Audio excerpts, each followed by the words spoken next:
तर झालं असं, की माझी माहेरी आली होती 2-3 दिवसांसाठी आणि ऑब्व्हियसली ती आली आणि बाहेर जायचा प्लॅन होणार नाही, असं तर होणारच नाही. मग काय आम्ही ठरवलं बाहेर जायला. सुरुवात झाली सर्वात आधी DMartपासून. तिला काही सामान घ्यायचं होतं.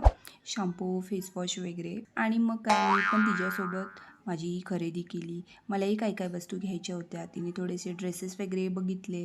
माझे पाय खूप दुखत होते. सो मी थोडीशी तिथली चेअर घेतली आणि बसून टाकलं. तोपर्यंत तिने काय काय हवं होतं ते तिच्या वस्तू घेऊन टाकल्या आणि मग आम्ही बिलिंग वगैरे केलं आणि सरळ सगळं झाल्यानंतर आम्ही पोचलो रंकाळा लेकवर. तिथे थोडं चिल केलं, पण मॅडमला चाट खायची इच्छा झाली. मग काय दहीपुरी, पाणीपुरी, शेवपुरी सगळं ऑर्डर केलं आणि तिने मला पण खायला जबरदस्ती केली, कारण मी बाहेरचं सहसा खात नाही. मग मी पाणीपुरी खाल्ली आणि तिने सुद्धा खाऊन घेतलं. नंतर मस्त फोटोज काढले, सनसेट व्ह्यू एन्जॉय केला. खूप दिवसांनी आलो होतो आम्ही.